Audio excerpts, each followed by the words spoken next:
Welcome into today's broadcast right here at Cog Hill Farm. Now, Peaches wouldn't let Nugget into the house for this episode, so here's Jason, Brooke, and our chicken master, Marycarl. All right, what is up, guys? This is another episode of the Cogcast podcast, number 19. I'm getting them right. Are you? I'm getting them right. Are you sure? Yes. Marycarl, what do you think? I don't know. You don't know? She's just here for the Yeah. food or something. We are a day behind on our podcast, and that is because of the crazy tornadic, is that how you say it? Tornadic. Tornadic. I think it's tornadic. Tornadic so, too. weather that come through our area or state last night. And Our area, too. it was a doozy. It was, and it's gone. Thankfully, it's gone. Now, I'm hoping that it went east. I'm hoping that nobody else has any weather like we had. It was pretty sketchy. It was very stressful. It was, I tell you, I usually don't get scared in bad weather, but yesterday I got kind of, it worried me a little bit. The first round was not supposed to be that bad, is what they were telling us. It was two waves. The first wave was going to be that afternoon, mid-afternoon to about, 5, 6 o'clock? Yeah. Then the second round was coming around 9 and going to be gone by 3 a.m. The second round is one they were so worried about, not the first round. Well, I'm at work on the first round, and they, out of the blue, say, hey, there's a tornado headed directly towards Selma, and that's where I was working. Downtown Selma. Downtown Selma, and it was headed right for where we were. Well, besides that, y'all were going to close at 2 o'clock p.m. That's right. To get out early Yep. enough to get home and have everybody safe before the weather arrived. And here it was right around lunchtime, and I'm texting Jason back and forth, and I'm able to watch the television, and he's in a safe spot at his work, and I'm telling him, just stay right there. They say it's right over downtown Selma.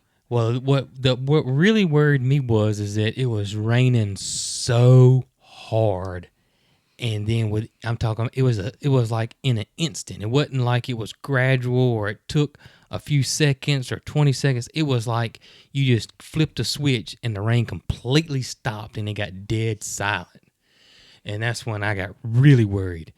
Well, luckily it went over us and went over Selma, the populated area, and then touched down probably a couple of miles past us. A couple of miles past and started its damage trail from that point. Yep, and luckily nobody was hurt. It did tear up some houses. Those things can be replaced, right? But lives cannot. So thankful for that. But then, so that lasted, that started around lunch. It didn't quit to 7:30? No, it was later than that? We ended up it's staying like up until 9:30. it was about 10 when we ended up, saying everybody was safe. But that was the first round, though, ended probably about 7. It was late. And then the second round came about an hour later. I act like this was days ago. It was yesterday, and I still can't remember. It was so stressful. I was so exhausted. I fell asleep sitting up. Well, I was calling Jason from another room. I was like, Jason? He didn't answer. I said, Jason? Marycarl said, Daddy, real loud. And he said, huh? I think I was asleep. I was at the computer streaming the weather, making sure, I that's all I did. I sat by the computer. We had helmets. Yes. We had shoes. Yes. We had flashlights. a plan. We had flashlights. We had headlight Right. flashlight. And we were all ready to go to our safe place. And just fortunately, we never lost coverage of the weather because we do have a rooftop antenna. And we have heard a lot of people say that we're in the city limits that did not have a way to know what was going on with the weather because all they depended on was their internet for TV or cable. And you know what I was so thankful for, and I didn't realize it until the day till I heard somebody talking about it, was that we have LTE wireless internet because where we're located, we just can't get, charter cable or fiber optics or any of this high-speed internet. So we got like 3 megs on a good day here. But we never lost internet. We never lost internet. And the K-Charter and all that, they went completely out. So I was so thankful because I was streaming our best. I mean, WSFA. Yeah. Those guys are good. And there were people that did not know when the weather had ended that were in the city limits. And so they sat in their safe place for hours upon hours, not knowing if they should get up or, I mean, how do you know? You don't have phone service. You don't have TV. Don't have internet. I mean, what do you do? So I was thankful for that, but it was very stressful. Oh gosh. And I've never seen it like that. And even the guys, even the weather guys, I mean, there was one county that had 4 possible tornadoes different at one time. Yeah, I think they said that there had been 13 different issues for Selma yesterday. That's what I thought. Yeah, and it was literally like an invisible train track that went from the west to southwest to northeast across Alabama, and from 12 o'clock that afternoon to 7:30 that night. They were all coming to that same track, and it was just one right after another, just bam, bam, bam, bam, bam. Marycarl hadn't said a word. Marycarl, what did you think about the weather? You just glad it's over? Yes, definitely. You were worried about your chicks, weren't you? Yes. Worried about losing power and your incubators quit working. She had a plan. Yeah. She had a plan. I had some baby silkies that are separated from the larger chicks that are in the big GQF brooder. So I had the little silkies on a different area than the bigger ones. And I was going to put the little silkies in with the bigger ones if the power went out so they could all huddle up and stay warm.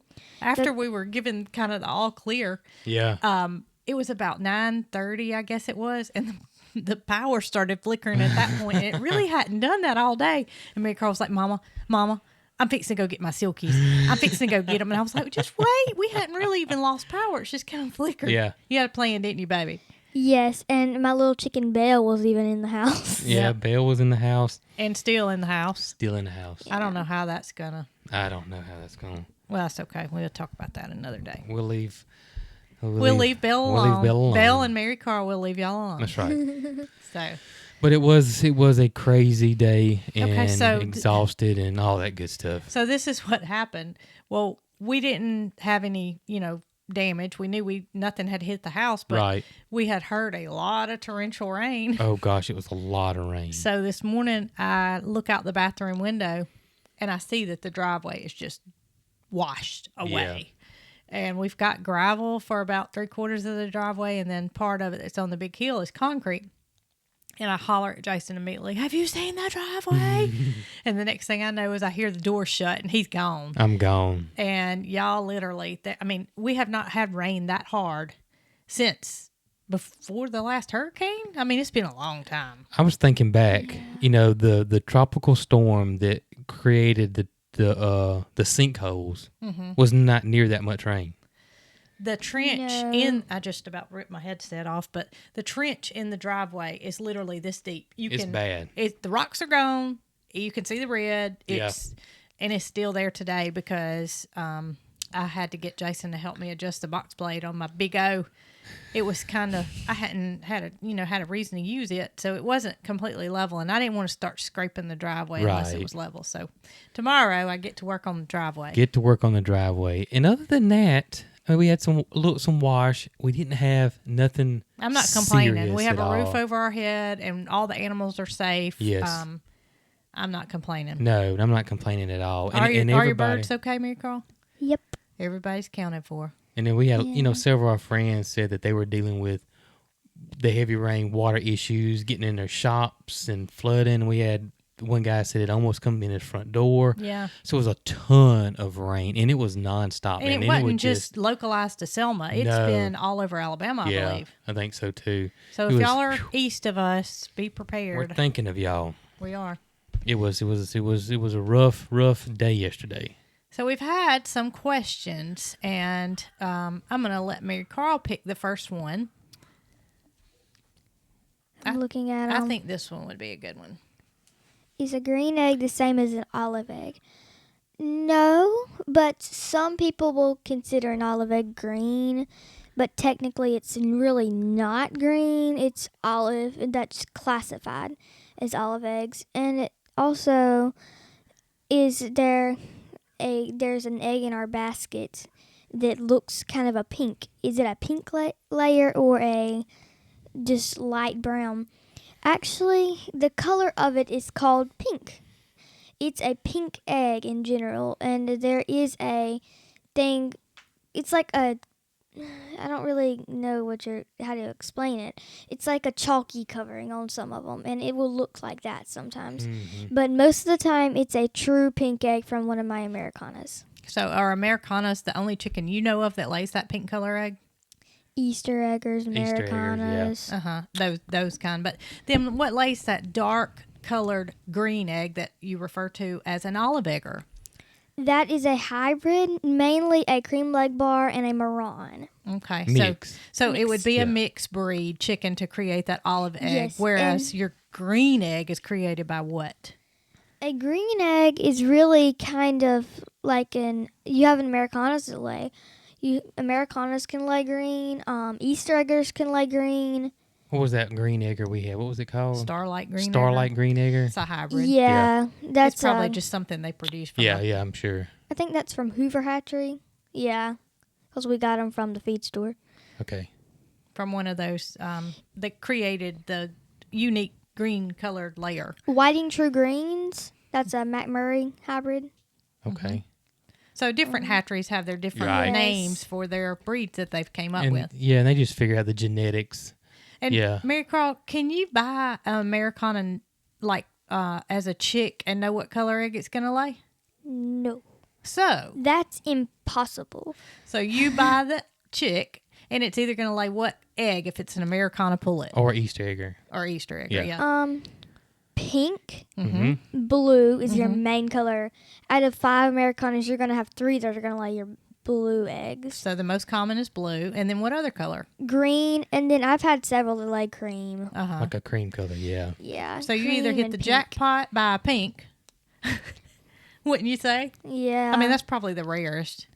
Pink is really the rare color that you don't get very many times. But it's not like a pink. I mean, it is pink when it's pink. Up next to other eggs. Yeah. But if you sat it on the counter, I don't know if you'd say that's a pink egg. Yeah, it's only I pink think you're looking right. when I think it's you're with right. other eggs. Don't you think? Yes, I've had several Delawares that will lay that pink egg. Really? Yeah, it's mainly just a lighter brown. It's not just a shade that's it's got a a shade. different. Yeah, it's got a little shade of pink to it. And I agree with you with that chalky looking finish. And maybe that's part of what makes it appear to be more pink. That's what I think too. And you were talking about olive eggers. Anyhow you want to make an olive egger, all it is a blue egg layer and a dark brown egg layer. So you can breed your own. Yeah. Huh. Well, good idea. That's a good thinking. And why don't you go ahead and answer this one while we're talking with you?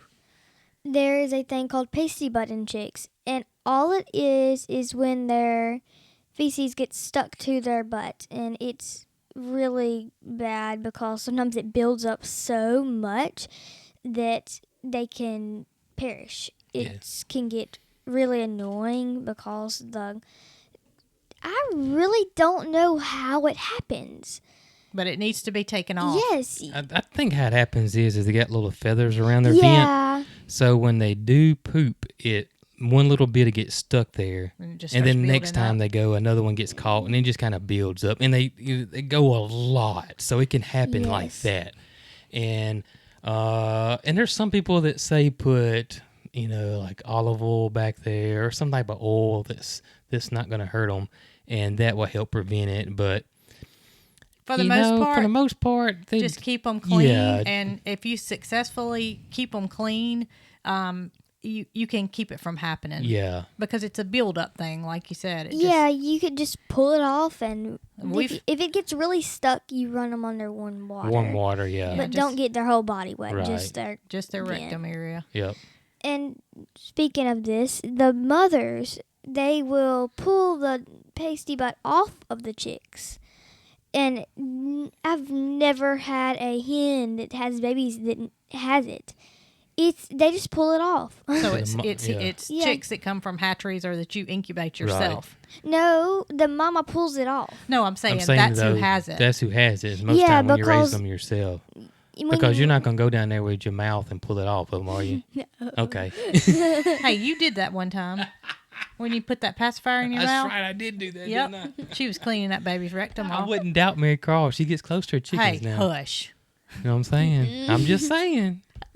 That's gross. Mother Yes. mother hen over here. But they will, as Marycarl said, perish if you don't clean it 'cause off. they get stopped up. No matter how gross it is to you, just know that they can't Right.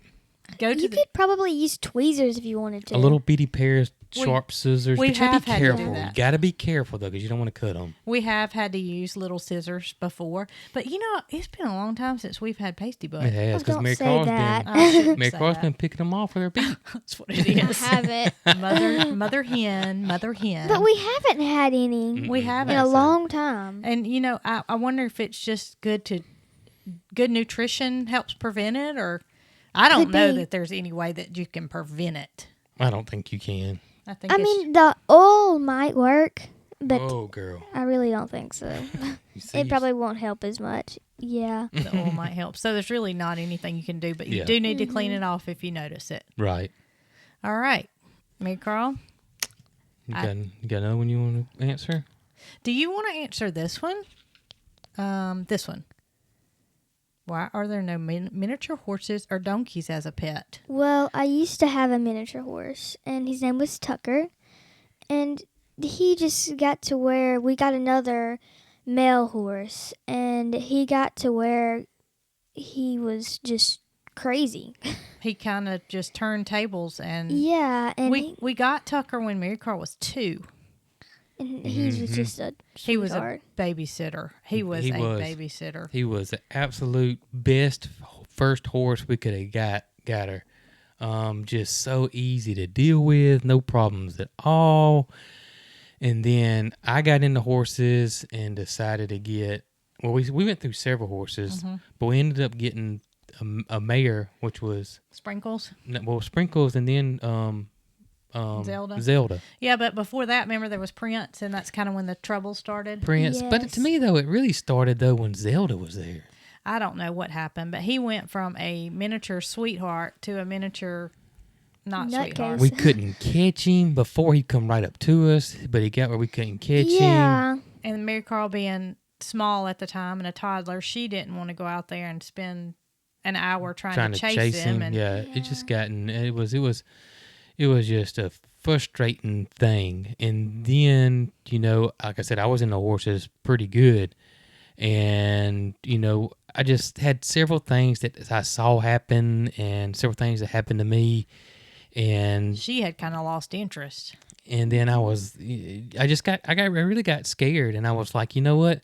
This 1,200-pound thing, no matter how much control I think I have, I've seen them just the calmest horse. We had a flock of wild turkeys, flutter in front of us one time, and somebody's horse went nuts. Somebody hit a yellow jacket nest, and that horse went nuts. Yeah, it's just unpredictable. So I was like, if I fall off this horse and snap my back and break my back, I'm the bread, I'm the one that, Provider. The provider of the family, so if I go down, we're going to be in trouble. And to me, it wasn't worth it anymore. So Marycarl we got rid did of always wear a horses. helmet, She did. but there were a couple of instances where she came off. I remember one time somebody shut the toolbox of their truck, and the horse had never heard that before. Yeah. And he reared up, and when he did, she came off the back. She came off the back. I think just a couple of times like that just was enough for her to kind of lose interest. She busted her lip one time. She did. She did. She's a tough cookie.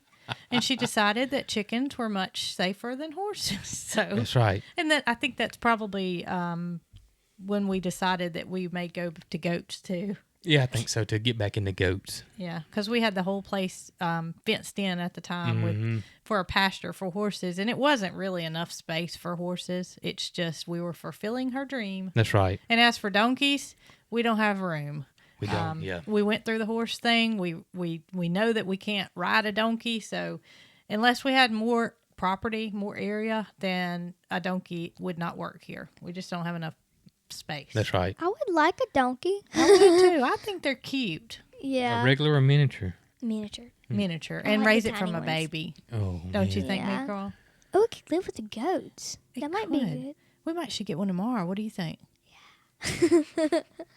Okay, so have y'all considered becoming beekeepers? And this person said, you won't believe the difference in your harvest you can have in your garden, I assume, with bees. Well, we have been beekeepers twice.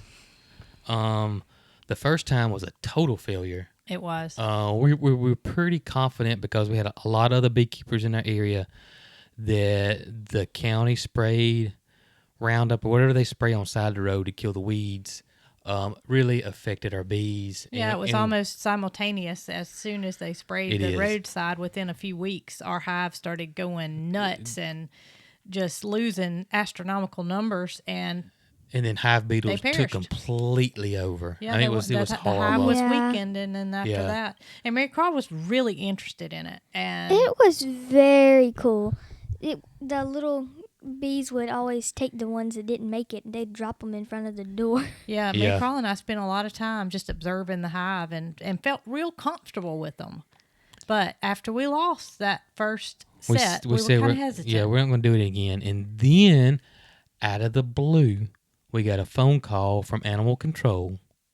And this is kind of wild because, animal control wouldn't normally call you for bees, but there were several hives. Several hives, and the owner had passed away. Yeah, and they needed somebody that, they didn't know of anybody to call, and we had some equipment. And at first I said I didn't want to do it. Or I said, can I think about it? And that's what I told Brooke, because you were sending me texts. Oh, I was so gung-ho. I was like, yes, let's do it again, because I really enjoyed it. And I was like, well, let's just think about it. And they're like, we got to know. And it was probably like 3:30 in the afternoon. We got to know by 4. And you have to come get them tonight. And you got to come get them tonight. Yeah. And I was like, okay, we'll get them. And Jason's always a hesitant one. He's like, how in the world are we going to go get these bees? We don't have anything to put them in. I'm like, the horse trailer, dear. We have the horse trailer. Yeah. Well, we decided, what we did. And we did it at night because we wanted to catch them all. We're still rookie beekeepers, and that was a horrible. I don't know how many times we got stung. The boxes were all homemade. They were coming undone. They had not been cared for in some time. Yeah, I had thought that I could just clog the front entrance up I had paper towels, and I clogged the front entrance up, duct tape it, and then they couldn't get out. The boxes were falling all apart. There was holes. They were escaping. They were going nuts. It was a disaster. Marycarl had to go to school the next day. Yeah, it was before homeschooling. Yeah, it was before homeschooling. I don't remember this. You don't? Well, you spent a lot of time sitting in the vehicle so you wouldn't get stung. It was bad. It ended up being way more than what we thought. I think it was 11 hives. I don't know, but I remember originally 11 hives. We got home and we thought, oh man. Oh my gracious. And we had nowhere to put all of them exactly. What have we done? Because she didn't know how many it was. She thought it might be 3 or 4. Yeah, they thought they were abandoned, and they wasn't. They wasn't. There was a lot of bees with a lot of queens and a lot of mad and drones. Come to find out, these were not your typical honeybees. No, I don't know what aggressive. African killer bees are, but these were very, very aggressive. They weren't killer bees. But I remember them. They were mean. They were. Hey, if you can go back and look at our videos, you can see them. And I'd have beekeepers say, y'all got some crazy bees, because we did. I mean, you could, if I lifted up the box, we would be covered. I mean, me and Brooke would just be covered. I tell y'all, the bees, I mean, as much as I love my little tractor, the bees loved it even more. They hated that little tractor. I could not get on the tractor. I don't care how far I was. Yeah. If they heard that tractor coming, and I knew that. I mean, it's not like it was a secret, but there's places that we had to go on the property, and we couldn't just not do it because of the bees. I got a picture of her with her bee suit on, driving a tractor or cutting grass. Yeah, cutting grass, because I couldn't cut grass either. I mean, it wasn't just a tractor. It was a lawnmower too. I wonder if it's the color of it, because they do not like red. Well, it's close to orange, isn't it? I think it was the sound. Probably. It was the sound. I think it was me. The vibration and the sound, and they would just come after you. Regardless, after being stung about 5,000 times, I said, we got to get rid of the bees. I mean, if I would check the hive, just a normal check, it would take me 20 minutes to unsuit, because they would follow me. I could smoke whatever, and they would literally. I could go all the way to the house. I got stung at the house. Well, it really wasn't the stinging that was the main problem. I mean, that was a problem. That was a problem. How crazy. Well, no, besides that, do y'all remember that we didn't have time and Yeah, we would we go did. and we would Yeah. need to spray or need to treat or We need didn't to have feed. time. And we didn't have time. And therefore, we felt like we were neglecting them. Yeah. And if you can't take time to feed something and care for it, then you don't need it. Right. And two, bees are an expensive hobby. They sure are. I mean, it felt like we were always constantly needing something else. Yeah. And before we go any further, not only were we needing something else, I was calling Jason what seemed like twice a week. Oh, yeah. We got another swarm. They were We got swarming. another swarm. Mhm. And we just so happened to have a lemon tree planted. That's near- right. And bees are attracted to lemon. They are. And that's where they would go. And I couldn't do it by myself. I just couldn't suit up and catch that swarm by myself. So Jason would have to leave work and come home and suit up. And hopefully he didn't get stung too many times to go back to work, catch the swarm. Yeah. We got videos of all of that. If you guys want to check them out, I'll try to remember to put a link down below too. Maybe you guys can look at them there. And I bet this is when we came up with your Be Happy shirt. I'm sure it was. Probably.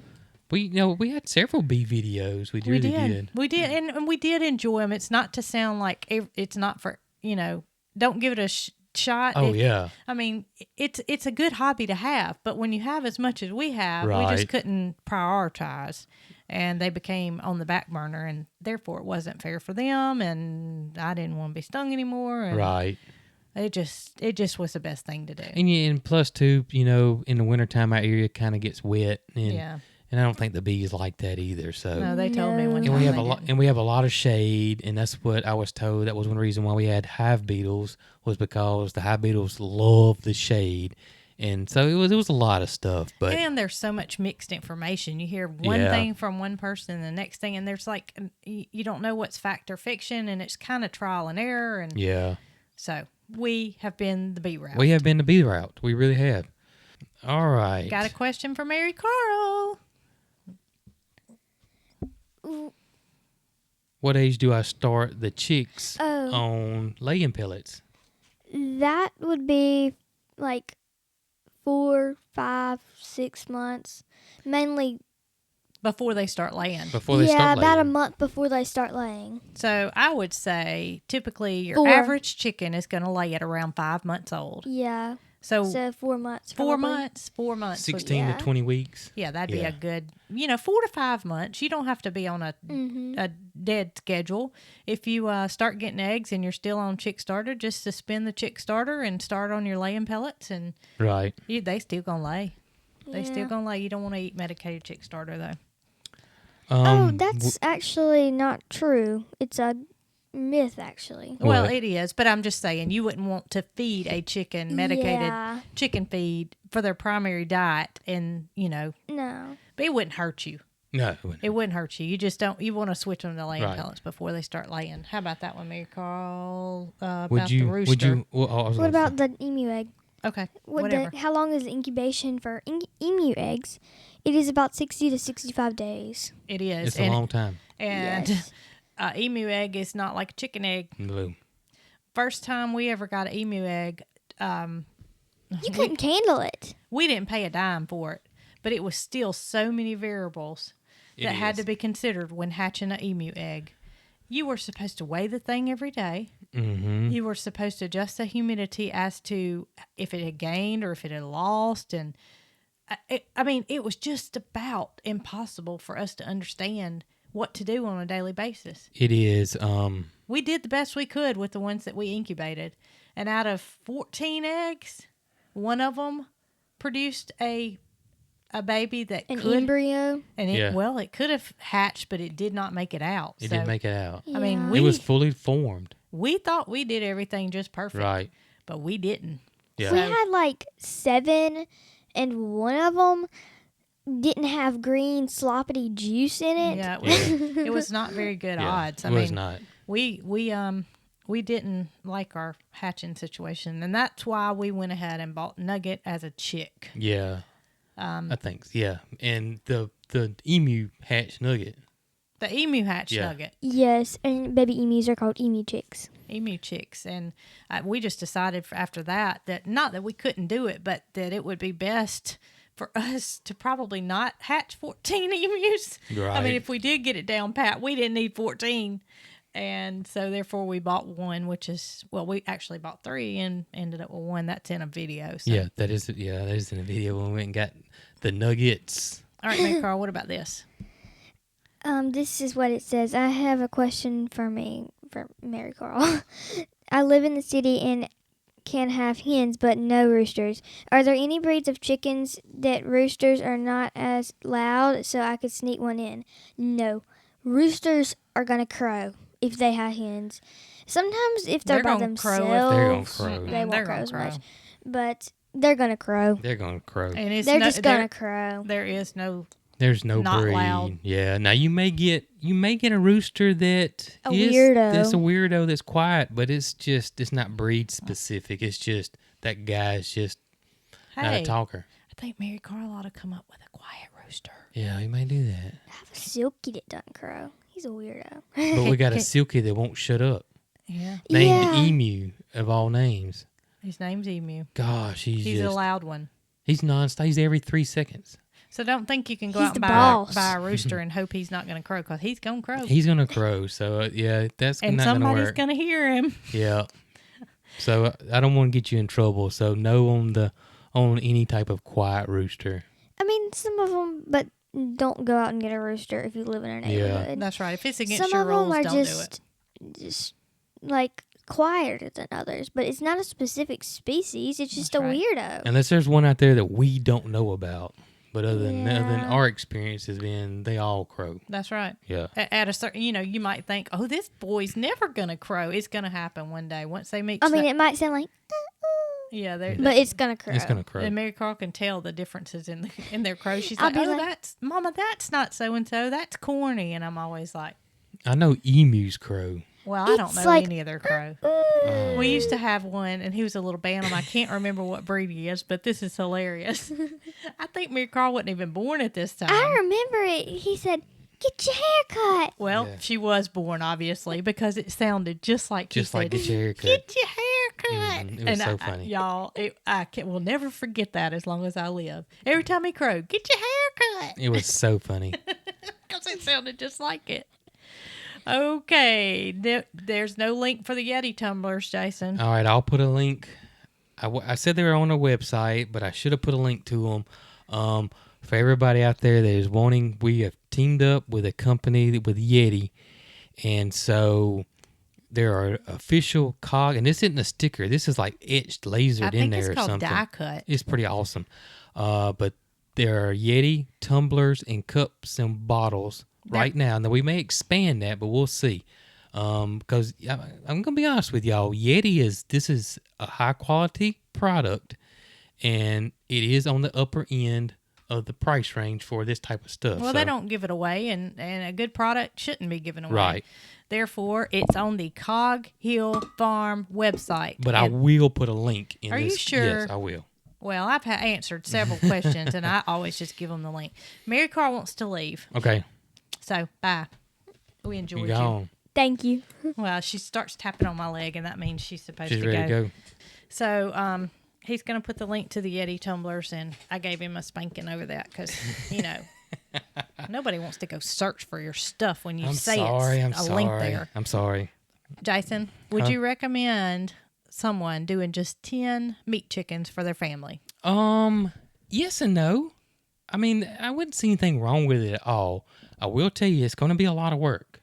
Well, I will tell you, I wouldn't go out and buy an expensive plucker or a scalder for 10 chickens. Not for 10 chickens. I'm sure you probably already know that, but that would be my suggestion is if you're going to do it, you can do it. You can do it. It might take you 3 days to clean 10 chickens without a plucker and a scalder. I don't know how long it would take you because, I've never done it without equipment. But, yeah, I mean, I feel like it's a valuable lesson to your family to learn how to grow your own food and process your own food. So I see nothing wrong with growing 10 chickens. I agree. I mean, it would be a great learning experience. You'd have a skill under your belt that you can possibly use in the future if it came to it. You never know. So, I mean, I mean, yeah, but it's going to be some work. It's It's not going to be easy. some work. And, Yeah. but I also feel like, 10 chickens, okay, you can process those, you can freeze them, your family can use them, but it's also will I do this again or will I not do it again? And you could learn from that 10 chicken experience. And also, don't think you're going to save money by doing. Oh, no, that's out of the question. You're not. You're not going to save any money. You can't compete with No. these factory farms for nothing. No matter how cheap you get the chicks, you're not going to be able to. No, it's not. It's not a money thing. If it's No. not a money thing and it's about growing your own food and knowing where it comes from Right. and learning experience, then go for it. But your chicks yourself, the chicks themselves are going to cost just about the same amount you can buy a chicken for Yeah, at the they grocery are. store. They're As more like ridiculous that. as that sounds, that's the truth. Yep. When we sold it to a high-end restaurant and a catering company. They knew what the cost of good raised quality meat was. But if we were selling to local people, we'd have those people every now and then to say, Yeah. who in the world's going to pay that for a chicken? Well, you buy yours at the grocery store because it takes a lot of time, It's a lot of effort, work. and even money that goes in. I mean, you're not going to go broke raising 10 chickens. I don't mean to sound like that, but it's not a cakewalk. It is not. It's a lot of work. It You really value is. your food after you raise 10 chickens, Yeah, I agree with that. even 10. But I'd say give it a shot. Yeah, I'd say give it a shot too. I don't think that that's a crazy question at all. I mean, 10 chickens would be a fine experience for your family.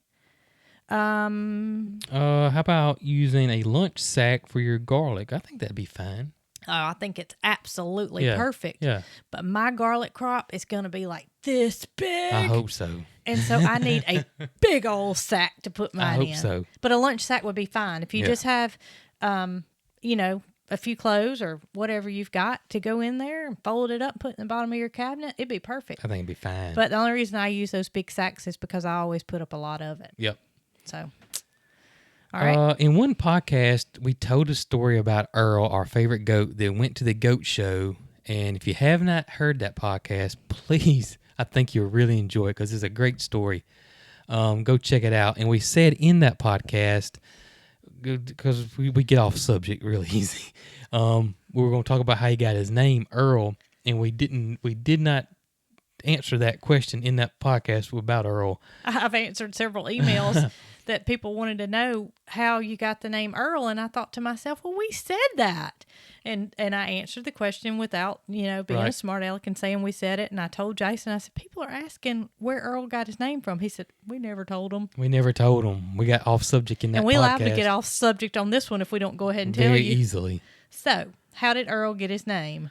There was a man Yes. that went to every auction, and he was always there. Always there.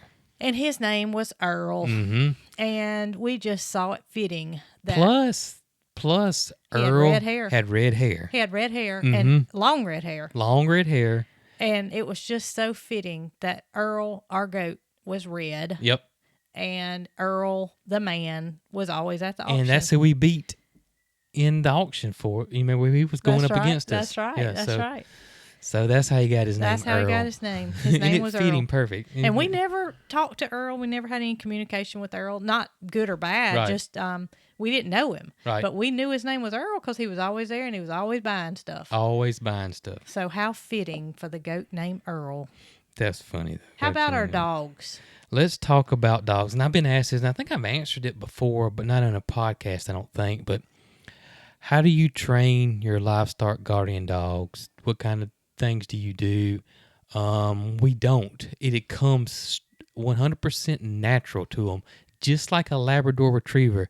If you throw a ball, that lab's going to go get it. You don't have to teach them to do it. It's just imprinted in them. But I do think that they could learn bad things They could learn bad things. if you don't get them as a puppy and you buy one that's Yes. full grown from somebody else. They could have those characteristics already instilled in them and therefore carry it on to your farm. Now there is you do when they are puppies, and not all of them do this, but some of them do, and a lot of times they play. So they'll play with the chickens, and most of the time these livestock guardian dogs are big and they're clumsy, and they could hurt a chicken. So you do have to, get on to them. I don't say get on to them. You just but have teach to watch them. Yeah, you have to watch them and teach them, what's good behavior and what's bad behavior. If you do that at an early age, they learn pretty quick. And we've had 3. All 3 have been Great Pyrenees.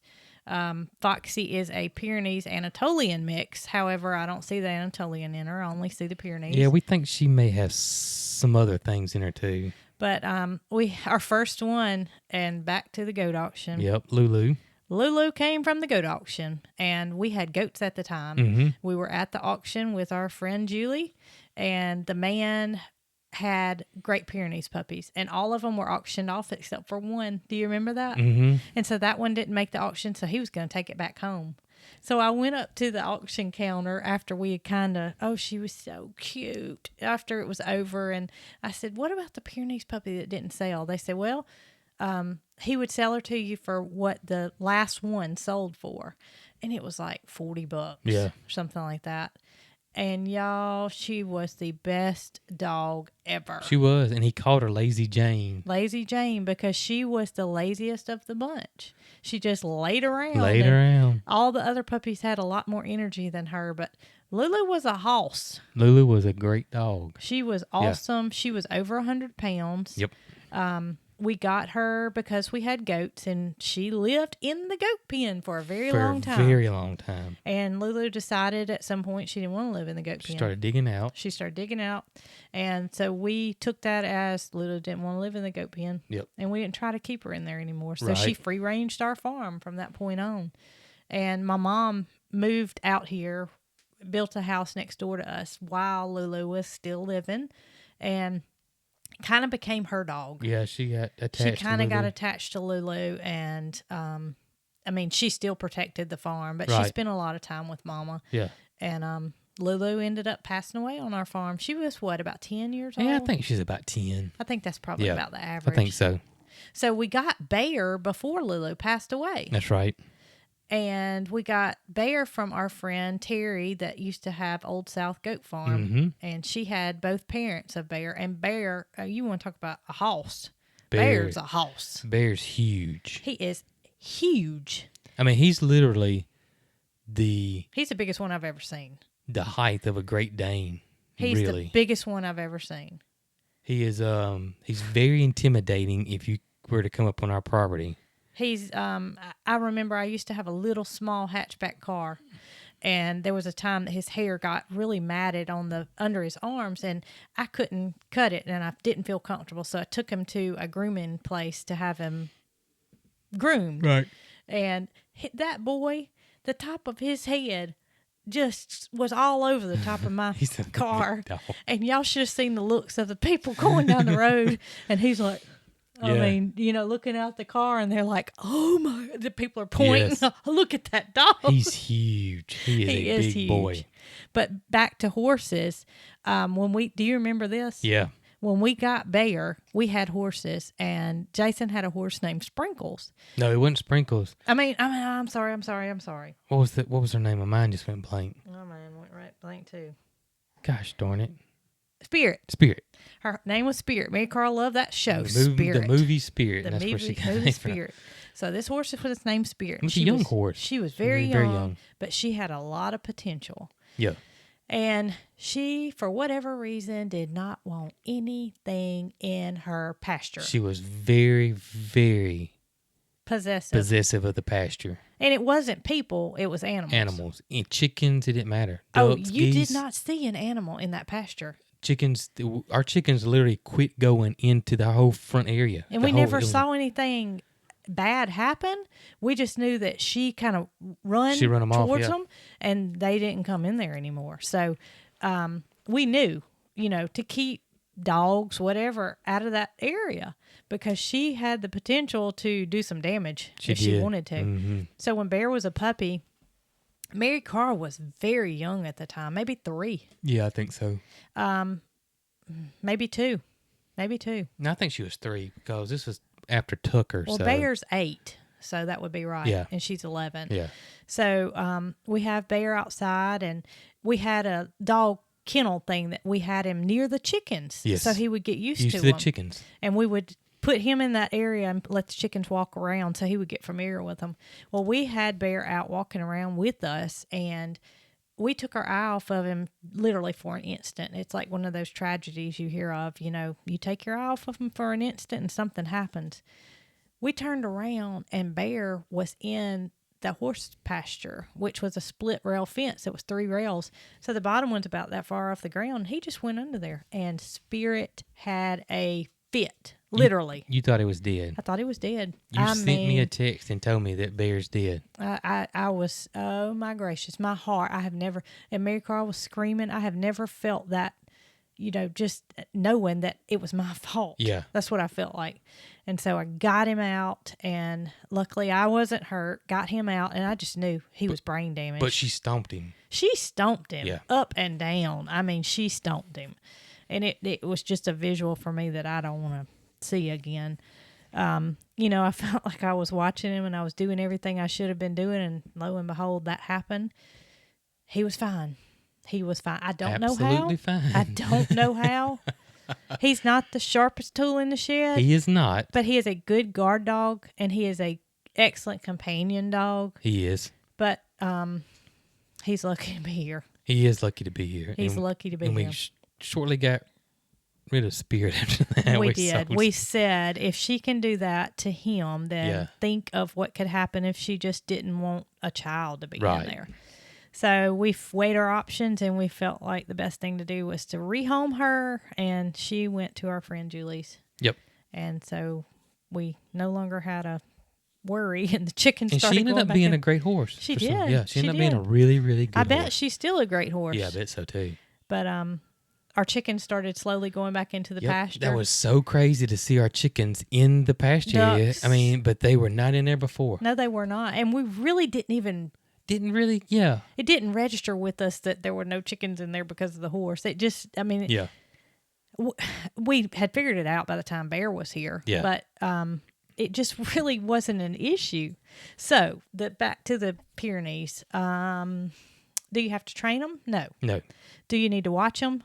Yes. And they do need to be around your animals. Yes, because and if you get one that's grown, I'm not going to go there. Because I wouldn't. Because you just don't know. You don't know if it's, you don't know what it's been through. No. I would get one as a puppy, and I would raise it with my animals. And I've seen people go very extreme with these animals, and we have not had to do that or protect like they're supposed to. Some people say never pet them, never never pet touch them. Don't touch them, feed them raw meat. I mean, they go hardcore with them. But we never had to do that. I mean, we never have. We've always just treated them like a pet. Mm-hmm. We've had them around all of our animals. We've never had an issue with one going, foul on another animal or anything. They do their job now. They bark all night long. And they sleep all day long. Yep, pretty much. So be prepared for that. There is no control in that barking. They're doing their job. That's right. And then like Bear, as big as he is, in the daytime, you hardly see him. Yeah, I mean, you hardly see him, but let somebody drive up or walk up. Just let somebody walk up. Yeah, that's the truth. And within a minute, he's on it. He's there. And he's not, he's just, his presence is enough. Yeah, his presence to is make enough. you, UPS, FedEx, they like, man, that is the biggest dog I have ever seen in my life. Plus, his bark is just... And he's just sitting there just twisting and wagging, and they're terrified, you know. Yep. It's just his size. It's his size. But he's big. Yeah, he's big. He's big. But I do think that they are excellent addition to a farm. I do too. Providing you can deal with the barking. There was a long time that it bothered Jason at night. It is, but we're used to it now. It doesn't even bother us at all. Know it. Yeah, I don't even know it. But if you have neighbors, you might want to consider the only downside to them for us is it just gets so hot here. It's their hair, and that's why we got Foxy, because we thought she was an Anatolian Pyrenees mix. And her hair wouldn't be so long. Her hair wouldn't be so long and thick, and it's not as bad as Bear's, but it is pretty thick. It is. So we think if we ever get another one, we may get a full-blood Anatolian. That's my goal, is to go with something that has more shorter hair. Yeah. Like for Alabama climate. I agree. What other dogs do we have? What other dogs do we have? Let's see here. We got Bear and Foxy, the two Great Pyrenees that live outside. Obviously, we have Jewel, who is a she looks like a full-blooded blue heeler, but we don't think she is. But she come from Wannabe Rescue. Yeah, she's a rescue. We got Sunshine. We have no idea what Sunshine is. Sunshine's a one ear up, one ear down, lab-looking dingo mix thing. Had no intentions of getting Sunshine whatsoever. She had been at the shelter for 6 months. No. Longer than that? 1 year. 1 year. 1 year. She had spent her entire life, except for what she spent on the streets, at the shelter. At the shelter. And we got a really great friend that does rescue work, and she contacted me and I don't know if Sunny was getting close to euthanization, but she was. Well, you didn't go get her. I didn't go get her. She showed her. She sent me pictures of her, and was like, "Hey, this dog is great." Blah blah blah. And I was like, "We don't need another dog. We don't need another dog." No, at the time I had 2 Yorkies. Yes. That were sisters. One of them lived to be 20. Yes. And then we had Jewel at the time. Jewel. And we had Dixie, who's a Shih Tzu, who was Marycarl's dog for potty training purposes. Long story. And here we are fixing to get Sunshine when we already had Bear and Lulu. Yeah. And so our buddy Lynn ended up talking, and the next thing I know, Brooke and Lynn had talked, and she talked Brooke into coming to the shelter and just getting her, and just, we were just going to walk around with her with outside, and she walked me. She walked me out that door. I'm talking about Sunshine was on a leash, and she was rolling. And I thought, oh, goodness, this dog's needing to go. But she had told me that a lady that worked there had been taking her to the cemetery and walking her. So I knew there was potential there. But, I mean, heck, if you'd been locked up inside for a year, your wheels would be wanting to roll too. But so we took her home. Me and Marycarl took her home. We didn't tell Jason or anything. We just took her home.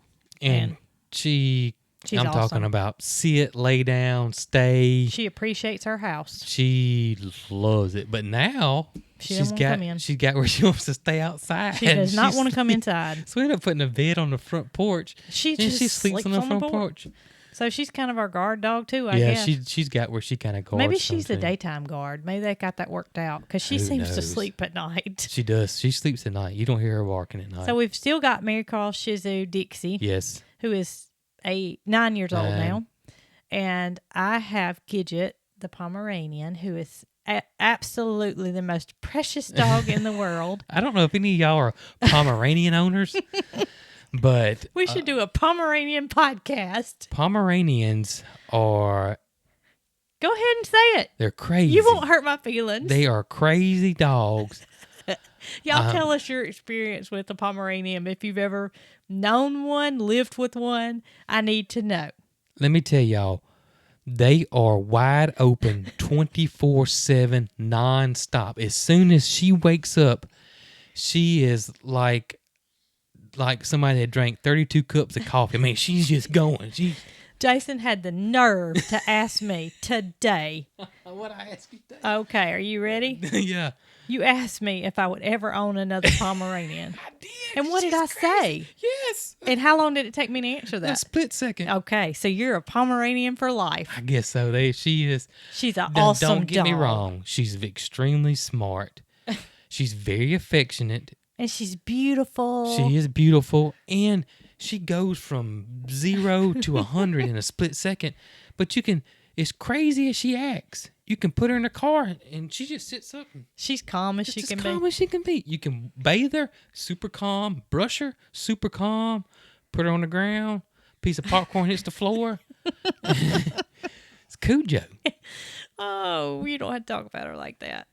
I love her. I love her. I had Yorkies for 20 years. Well, one of them lived to be 20 years. And I just wanted a companion dog that was similar to a Yorkie, and I got a Pomeranian. How's that? Got a precious Pom. And then we have Arlo. Which most of y'all probably know Arlo because he's been in several of the videos. He's Jason's dog. That 100%. is my dog. I had a dog named Moose, which was a lab that was extremely close to me.